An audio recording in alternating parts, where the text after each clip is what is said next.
हाँ तो सुने के भैया बड़ा ही रोचक प्रसंग बा सदगुरु कबीर साहेब और गोरखनाथ जी के प्रसंग बा। लेकिन आई देखी प्रसंग के सुने के पहले एक सदगुरु कबीर साहेब जी के उलटवासियां भजन तो देखिए गौर से ही भजन के सुनी।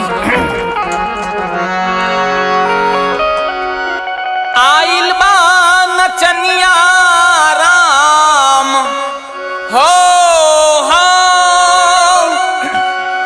अरे आइल बा नचनिया राम, अरे आइल बा नचनिया राम गगन महलिया से, अरे आइल बा नचनिया राम गगन महलिया से, आइल बा नचनिया राम गगन महलिया से, आइल बा नचनिया राम गगन महलिया से, आइल बा नचनिया राम, आइल बा नचनिया राम, आइल बा नचनिया राम गगन महलिया से, आइल बा नचनिया राम गगन महलिया से, आइल बा नचनिया राम गगन महलिया से।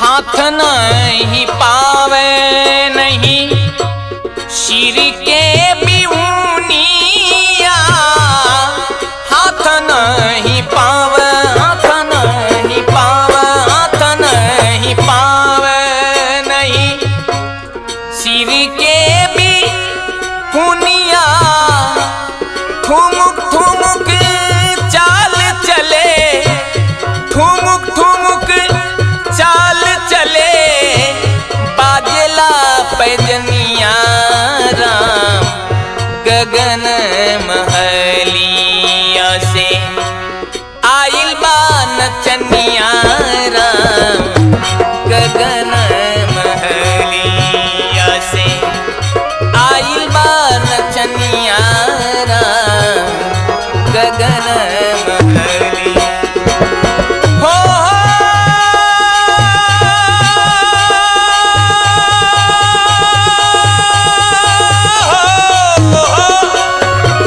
आइल बा नचनिया राम, आइल बा नचनिया राम, आइल बा नचनिया राम गगन महलिया से, आइल बा नचनिया राम गगन महलिया से।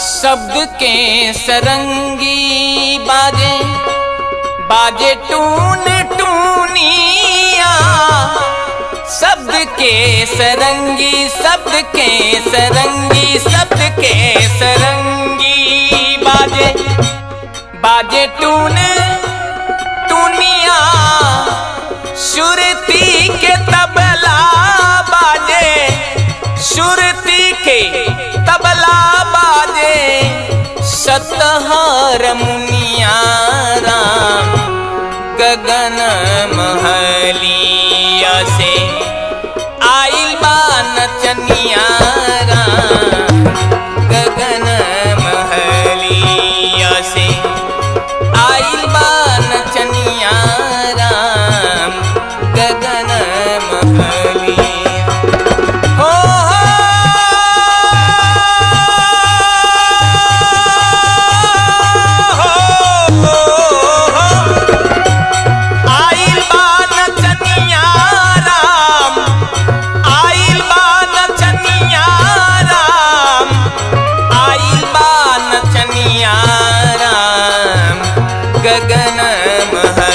महलिया से आइल बा नचनिया राम गगन महलिया से।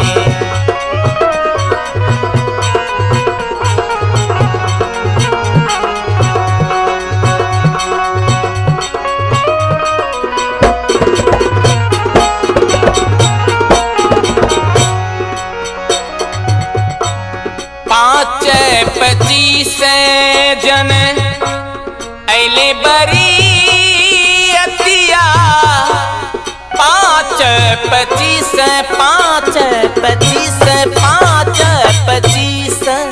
जन अले बरियतिया, दुल्हा के अगल बगल, दुल्हा के अगल बगल तीन गो ठगिनिया राम गगन महलिया से।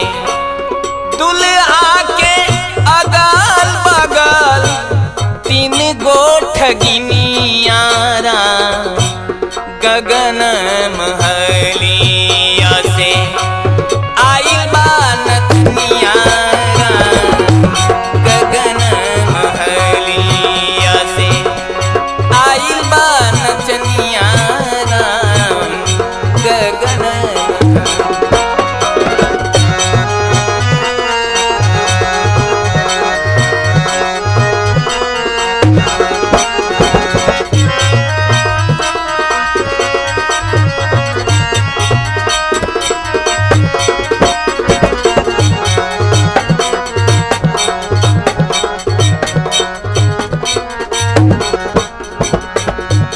आइल बा नचनिया राम, आइल बा नचनिया राम गगन महलिया से आइल बा नचनिया राम गगन महलिया से आइल बा नचनिया राम गगन।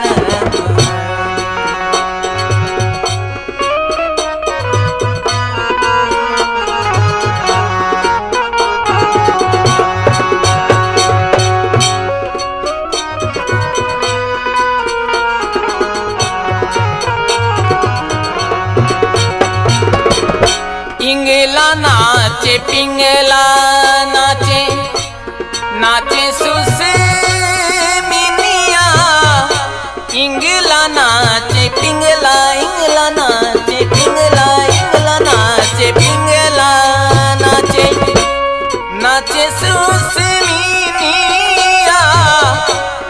कहीं कबीर साहेब, कहीं कबीर साहेब, नाचे सारी दुनिया राम गगन महलिया से आइल बा नचनिया राम गगन महलिया से आइल बा नचनिया राम गगन महलिया से आइल बा नचनिया राम, आइल बा नचनिया राम, आइल बा नचनिया राम गगन महलिया से आइल बा नचनिया राम गगन महलिया से आइल बा नचनिया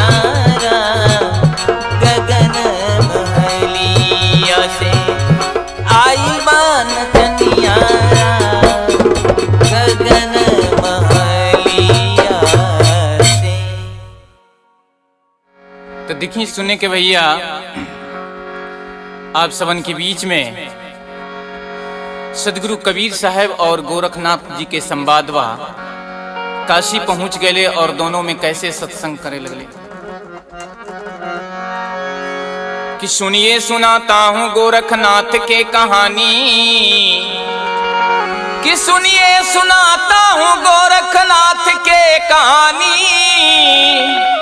ध्यान लगा के सुनी भैया मजे की बात बखानी। एक दिन गोरखनाथ जी गोरखपुर से अले काशी। एक दिन गोरखनाथ जी गोरखपुर से अले काशी। आर करे खातिर सत्संग साहिब से सुनला भारतवासी। गोरखनाथ जी गोरखपुर से काशी आ गए और गुरु रामानंद जी के कुटिया पे पहुंच गए। जब गुरु रामानंद जी गोरखनाथ जी के देख ले तो बहुत चिंतित हो गए। काहे कि गोरखनाथ जी में एक विशेषता रहले। गोरखनाथ जी आकर के और गुरु रामानंद जी से कहले कि हमरा से साक्षात करा। और गोरखनाथ में यही विशेषता रहले कि अगर उनका के साथ में साक्षात में जो हार जाला बस उनका तिलक माला वेशभूषा सब छीन ले। यही से गुरु रामानंद जी बहुत चिंतित हो गए।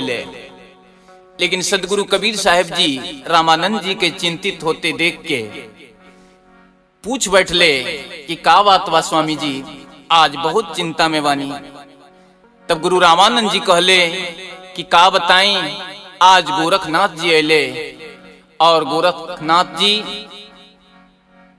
संदेश दे के गए कि आज हमरा के गोरखनाथ जी के साथ साक्षात करे पड़ी, सत्संग करे पड़ी। तो कबीर साहब जी कहले कि चिंता की कोई नहीं खे बात, आज हम गोरखनाथ जी से सत्संग करो। आरे गोरखनाथ गोरखपुर से हो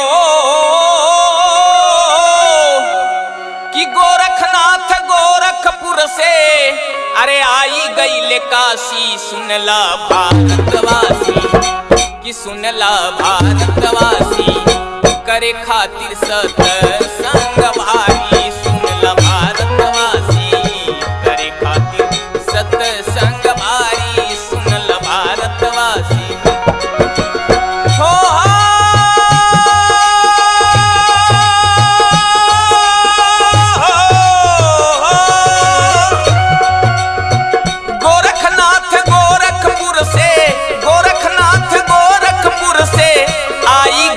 काशी। सुनला भारतवासी कि सुनला भारतवासी करे खातिर सत्संग भारी। सुनला भारतवासी करे खातिर सत्संग भारी। सुनला भारतवासी करे खातिर सत्संग भारी। सुनला भारतवासी करे खातिर सत्संग भारी। सुनला भारतवासी। गोरखनाथ जी सदगुरु कबीर साहब जी के आगे अपना तिरछुलवा के गाड़ दिले और तिरछुलवा के नुखिया पे आसन लगा के बैठ गए।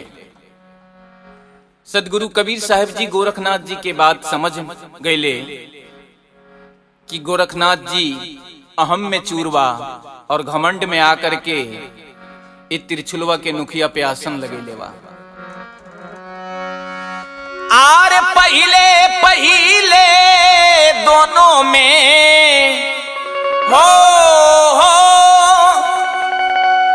पहिले पहिले दोनों में आर भैले मिलाना माए रामा कि सत संग के कराना माए रामा। सत संग के कराना माए रामा।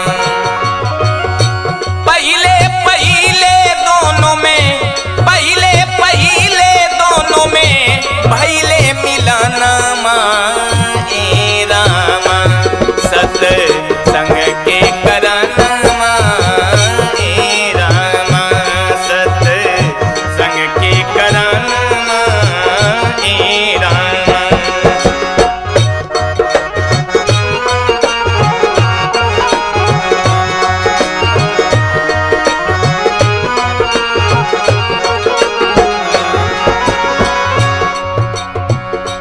करके घमंड गोरख त्रिशूल गाड़ी दिहले, त्रिशूल गाड़ी दिहले हो त्रिशूल गाड़ी दिहले। वही पर लगवले असानमा रामा, वही पर लगवले असानमा रामा।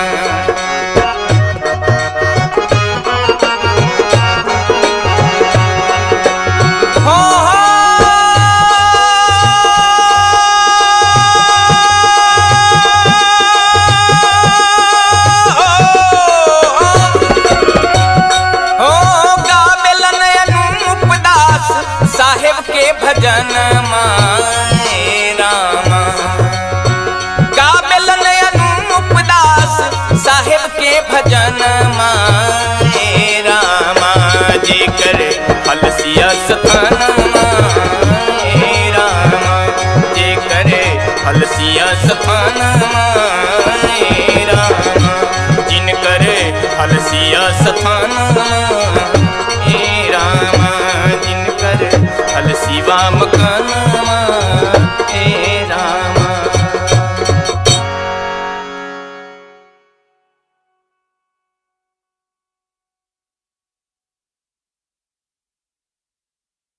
देखिए भैया, जब गोरखनाथ जी के तिरछुलवा के नोखिया पे सदगुरु कबीर साहब जी आसन जमैले देख लीले, तो सदगुरु कबीर साहब जी समझ गेले कि गोरखनाथ जी अभिमान में चूरवा, और वही खातिर ये त्रिशुलवा के नोखिया पे आसन लगैले बा। तो सदगुरु कबीर साहब जी एक नुंडी कांचा सूता ले लीले और छोरिया पकड़ के अंटिया के आकाश में छोड़ दिले, और आकाश में जाके अगला छोरिया पे जाकर के आसन जमा के बैठ गए। एक नुंडी कांचे सुतावा हो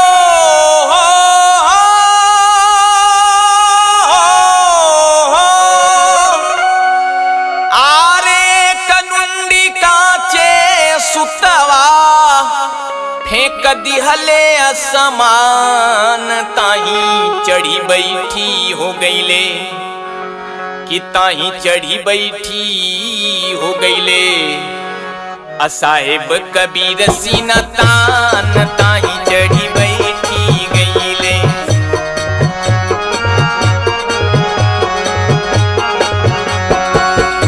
एक नुंडी कांचे सुतवा, एक नुंडी कांचे सुतवा, फेंकले आसमान ताही चढ़ी बैठी हो गईले।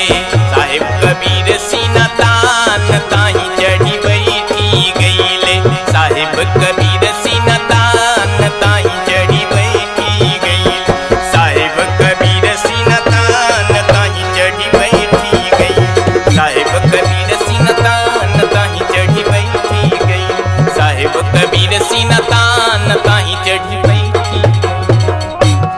सदगुरु कबीर साहब जी आकाश में जाके अगला छोरिया पे आसन लगा के बैठ गए। जब गोरखनाथ जी त्रिशुलवा के नोखिया पे से निचुआ से जब ऊपरा के ओर ताकले, तो शर्म से चूर चूर हो गए कि अरे बेकार हम इनका के साथ में आके टक्कर लेनी, हम तो निचुए बावनी, लेकिन ये तो आकाश में जाके आसन जमे लेवा। फिर गोरखनाथ जी एक युक्ति बनेले और मन में सोच ले, और यहीं से आवाज दिले कि कबीर जी, हम आकाश में नहीं खे, हम तोहरा संग पताल में सत्संग करो। चला गंगा जी के किनारे चलो और गंगा में डुबकी लगा के हम पताल जाए और पताल में तोहरा साथ में सत्संग करो। और गोरखनाथ जी गंगा में आकर के डुबकी लगा लिहले और आवाज दिले कि कबीर जी हमरा के तू खो जा। और डुबकी लगा के गोरखनाथ जी गंगा में छुप गए। कि गोरख बन गईले बेंग तुरत छुप गईले हरी।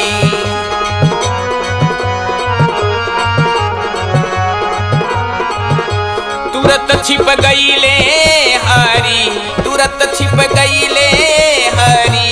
गोरखनाथ बन गईले बेंग तुरत छुप गईले हरी। गोरखनाथ बन गईले बेंग तुरत तुरत छिप गईले हरि। गोरखनाथ जी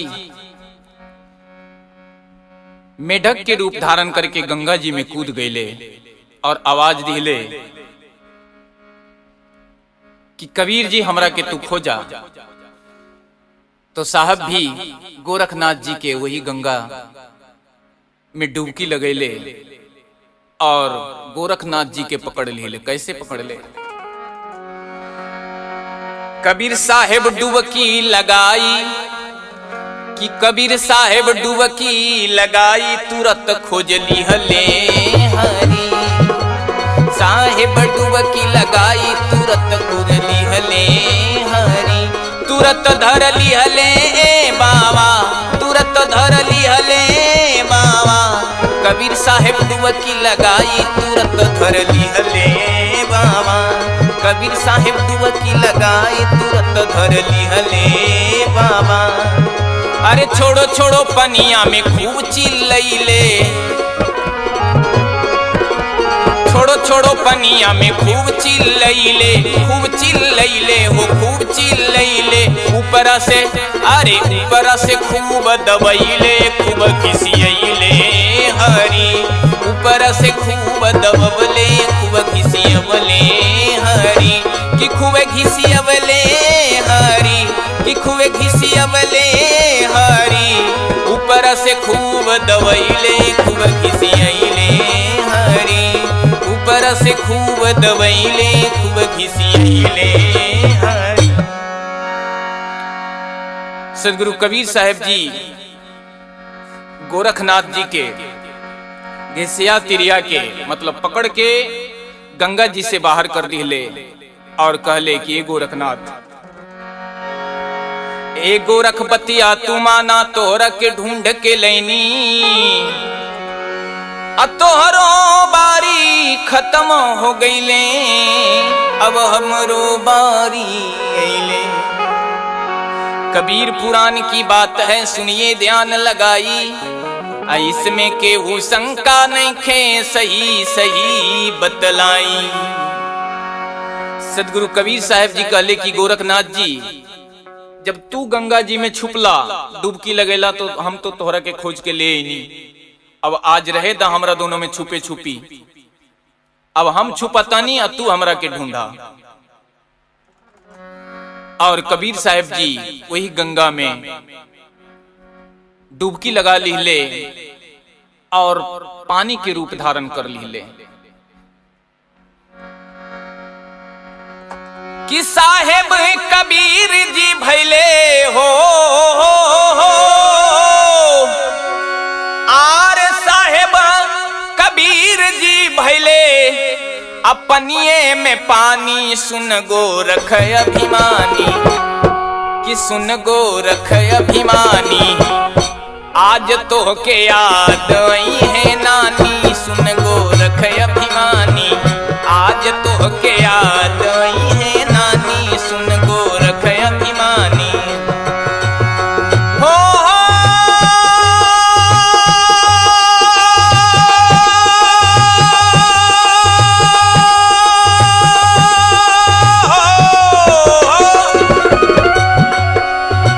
साहेब कबीर जी भैले साहेब कबीर जी भैले पनिए में पानी। सुन गोरख अभिमानी कि सुन गोरख अभिमानी आज तो के याद आई है नानी। सुन गोरख अभिमानी आज तो के याद आई है नानी। सुन गोरख अभिमानी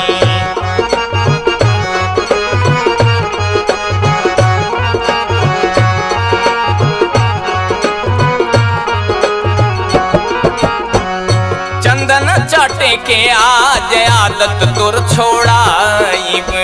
साधु संत सतावे के मजा तुर चखाइब। साधु संत सतावे के मजा आज चखाइब। हो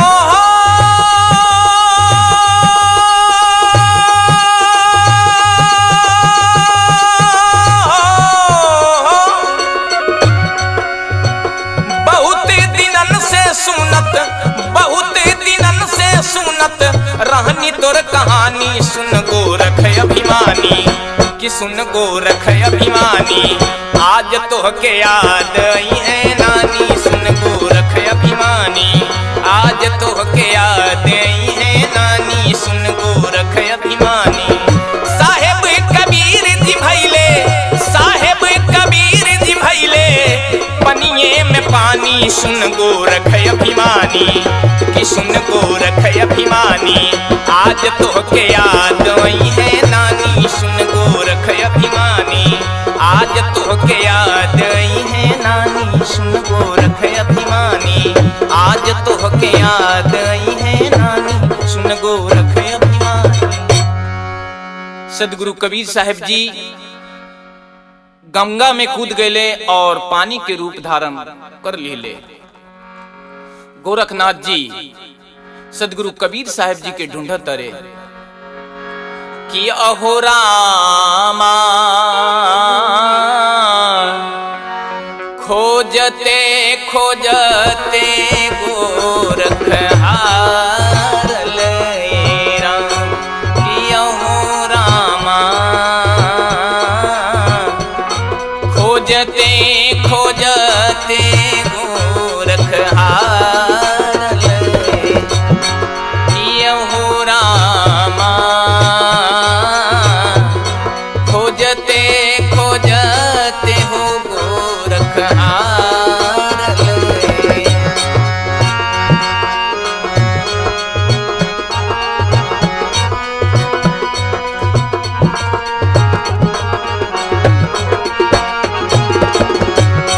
कि अहो रामा तैयो नहीं साहिब का मिलल राम। कि अहो रामा तैयो नहीं साहिब का मिलल राम। कि अहो रामा तैयो नहीं साहिब का मिलल राम। रामानंद स्वामी जब दिले, रामानंद स्वामी जब दिले गोरख जी के बताई। गंगा जी के जल भर लावा साहेब तोह के भेटाई। रामानंद स्वामी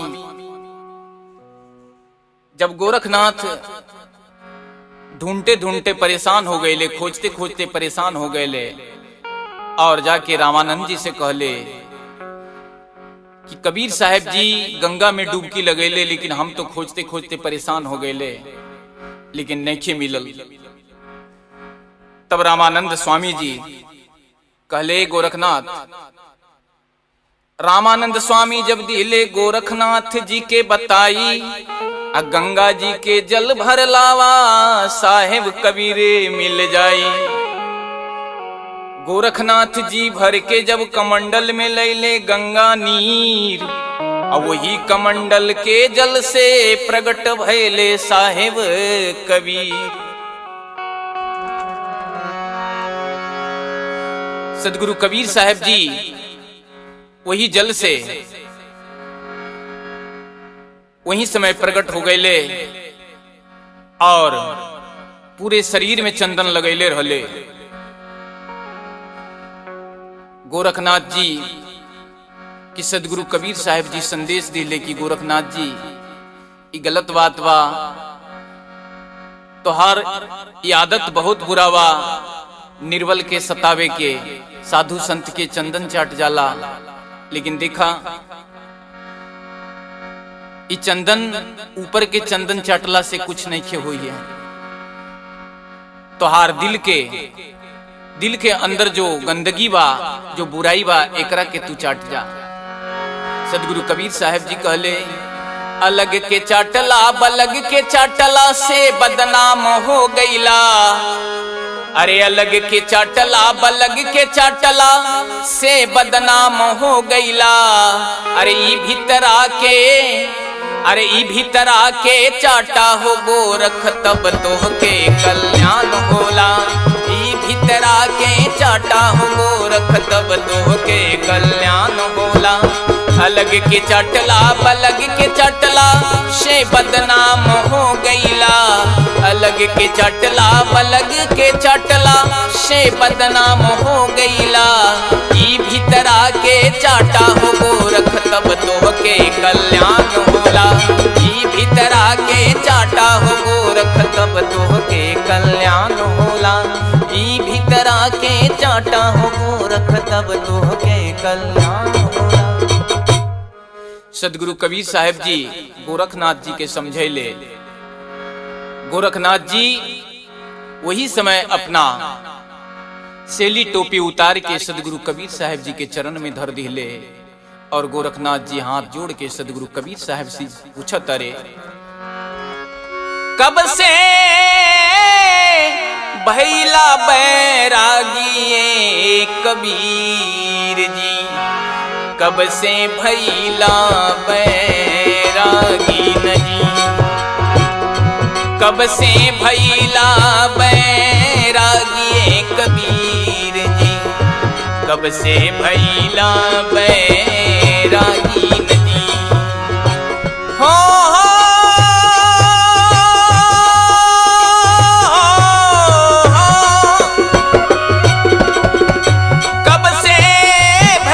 बैरागी हो कबीर जी, कब से भैला बैरागी नजी, कब से भैला बैरागी हो कबीर जी, कब से भैला बैरागी नजी।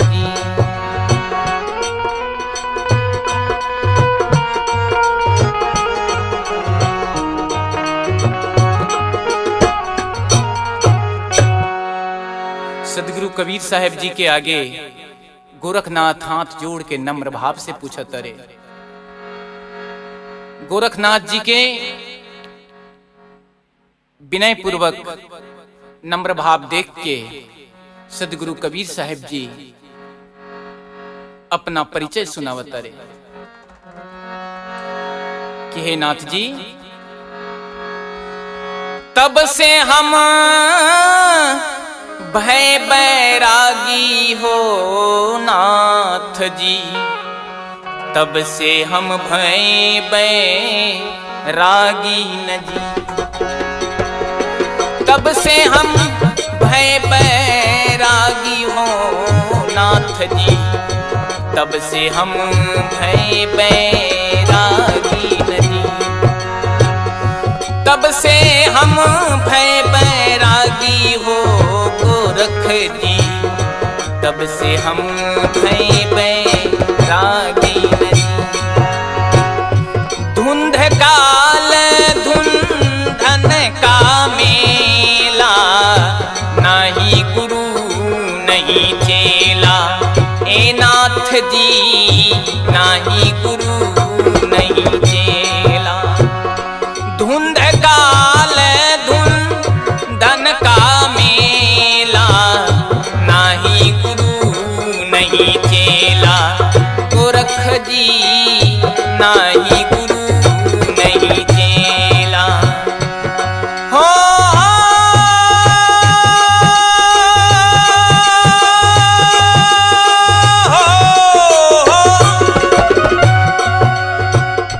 ताही दीन हम मुड़ मुड़ाए, ताही दीन हम मुड़ मुड़ाए, आरे जब वह पुरुष अकेला हो गोरख जी, तब से भय बैरागी नजी, तब से भय बैरागी हो गोरख जी, तब से हम भय बैरागी नजी, तब से हम भय बैरागी हो गोरख जी, तब से भय बैरागी नजी।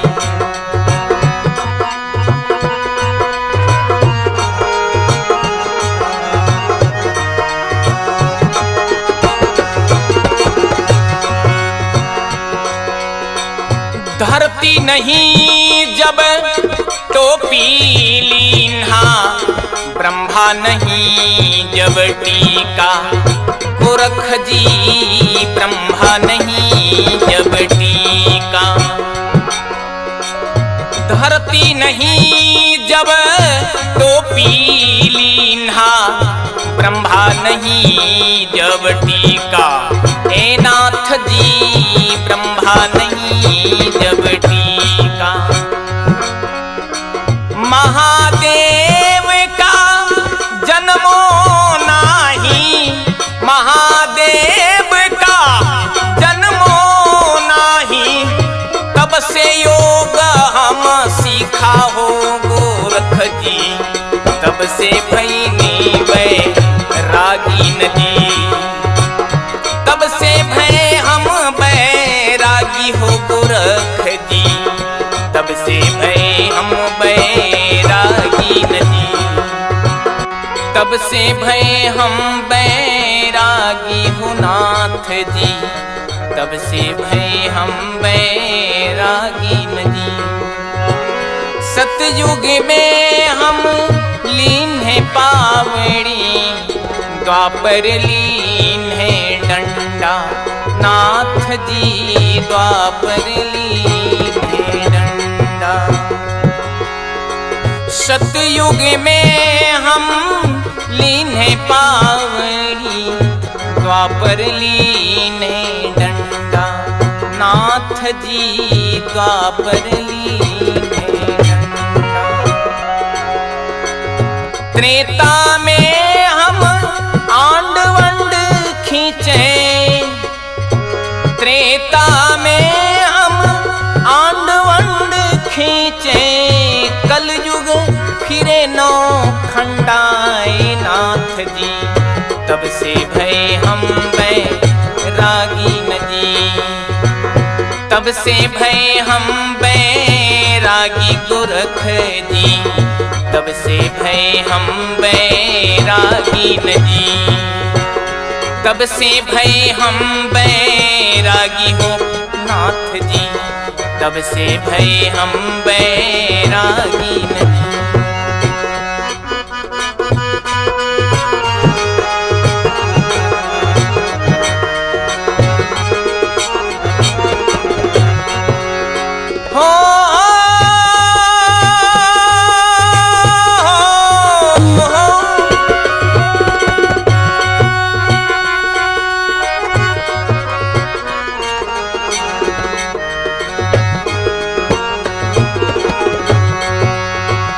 काशी में विश्राम कियो हम, रामानंद चिताए। ए नाथ जी गुरु रामानंद चिताए। काशी में विश्राम कियो गुरु रामानंद को चिताए। ए नाथ जी रामानंद को चिताए। कहे कबीर सुनो गोरख योगी, कहीं कबीर सुनो गोरख जोगी। आरे हंस उवारन आयो नाथ जी, तब से भय हम बैरागी नदी। तब से भय हम बैरागी नाथ जी, तब से भय हम बैरागी नदी। हो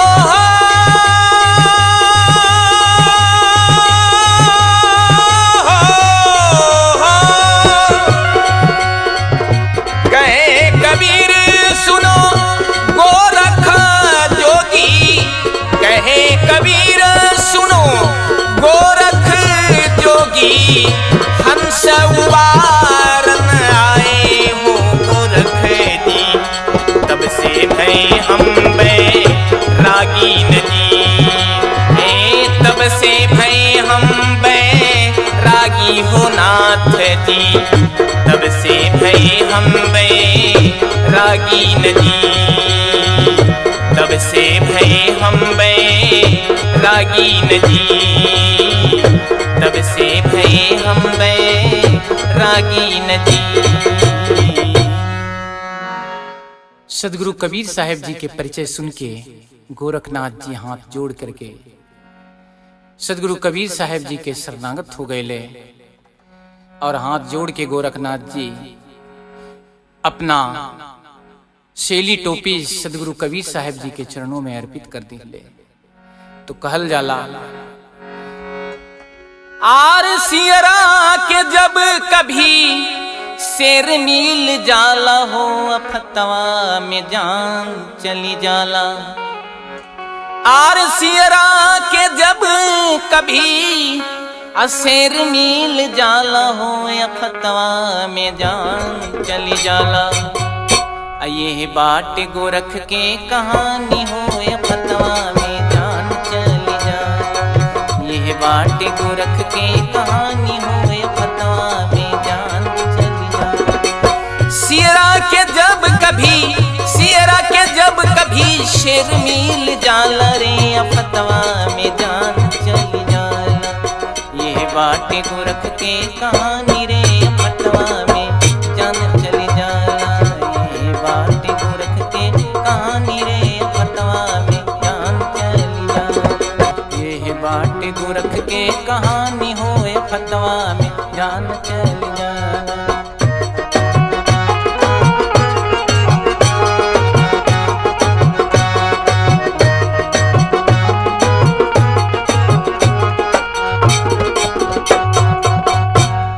सुने के भैया सदगुरु कबीर साहब और गोरखनाथ जी के संवाद यहीं समाप्त भइल। अब आई उड़ान में आरे केहू नहीं रहले हो, केहू नहीं रहले हो, केहू नहीं रहले। आत साहेब कबीर से महान अजगवा में केहू नहीं रहले। साहेब कबीर से महान जगवा में केहू नहीं रहले। साहेब कबीर से महान जगवा में केहू नहीं रहले। केहू नहीं रहले हो, केहू नहीं रहले हो, केहू नहीं रहले। केहू नहीं रहले हो, केहू नहीं रहले हो, केहू नहीं रहले। साहेब कबीर से महान जगवा में केहू नहीं रहले। साहेब कबीर से महान जगवा में केहू नहीं रहले। साहेब कबीर से महान जगवा में केहू नहीं रहले। साहेब कबीर से महान जगवा में केहू नहीं रहले। केहू नहीं रहले हो, केहू नहीं रहले हो, केहू नहीं रहले। केहू नहीं रहले हो, केहू नहीं रहले हो, केहू नहीं रहले। साहेब कबीर से महान जगवा में केहू नहीं रहले। साहेब कबीर से महान जगवा में केहू नहीं रहले। हाँ तो सुने के भैया एक सदगुरु कबीर साहब जी के बड़ा ही सुंदर उलटवासियां भजनवा। ऐसन चतुर भौजाई रे, अरे ऐसन चतुरी भौजाई रे, मन में लागल देवर से। ऐसन चतुरी भौजाई रे, मन में लागल देवर से। लागल देवर से हो, लागल देवर से हो, लागल देवर से। लागल देवर से हो, लागल देवर से रे, लागल देवर से। ऐसन चतुर भौजाई रे, मन में लागल देवर से। ऐसन चतुरी भौजाई रे, मन में लागल देवर से।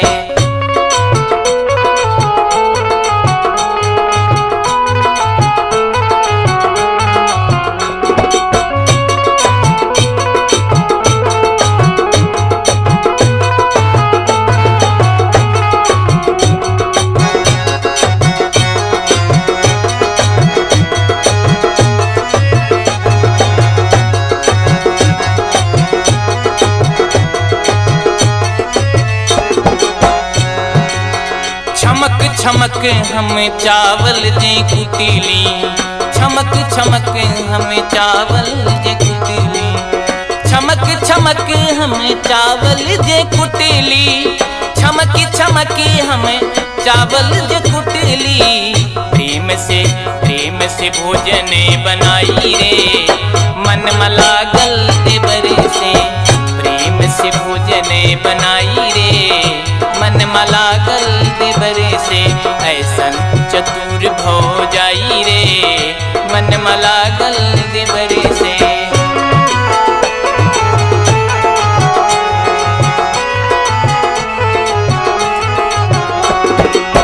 देवर भोजाई मिली जे मेले बैठली, देवर भोजाई मिली जे मेले बैठली। भैया जी के अरे सैया जी के, ओ भैया जी के जिया लले जाई रे, मन माला गल देवर से। ऐसन चतुर भौ जाई रे, मन माला गल देवर से। ऐसन चतुर भौ जाई रे, मन माला गल देवर से।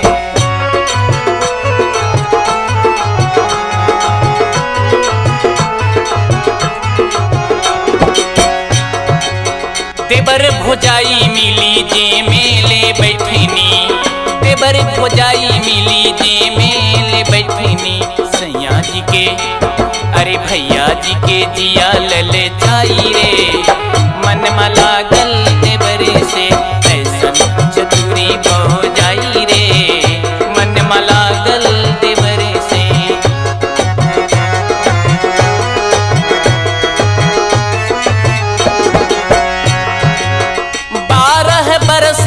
पिया संग बसली, 12 बरस पिया संग बसली, 12 बरस पिया संग बसली, पिया संग बसली, पिया संग बसली। बांधी के बांधी के बांधी के नाम धराई रे, मन मला गल देवर से। ऐसन चतुर भौ जाई रे, मन मला गल देवर से। ऐसन चतुरी भौ जाई रे, मन मला गल देवर से।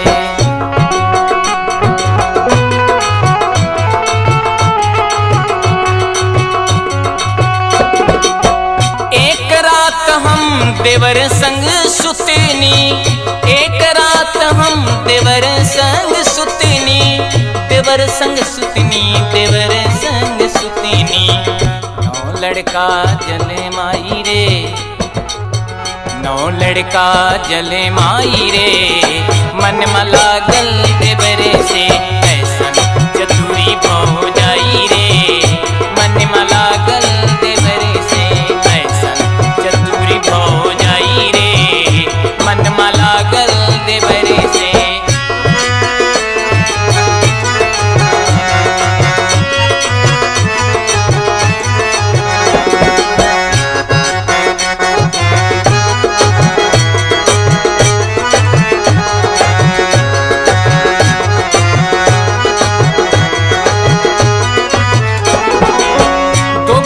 गोद लेनू दोगो के कंधा, दोगे के गोद लेनू दोगो के कंधा।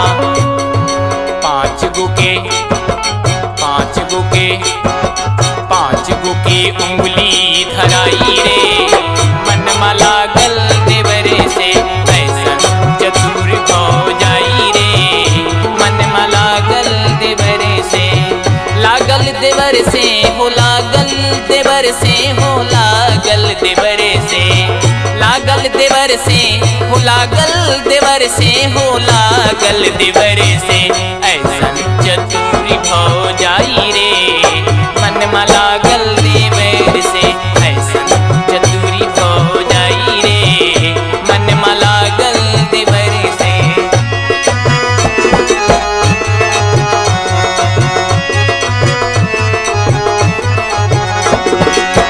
देवर भोजाई मिली चल रे दिहनी, देवर भोजाई मिली चल रे दिहनी, चल रे दिहनी, चल रे दिहनी। जहाँ बैठल जहाँ बैठल जहाँ बैठल रहे बड़का भाई रे, मन में लागल देवर से ऐसन चतुर भौजाई रे, मन में लागल देवर से ऐसन चतुरी भौजाई रे, मन में लागल देवर से।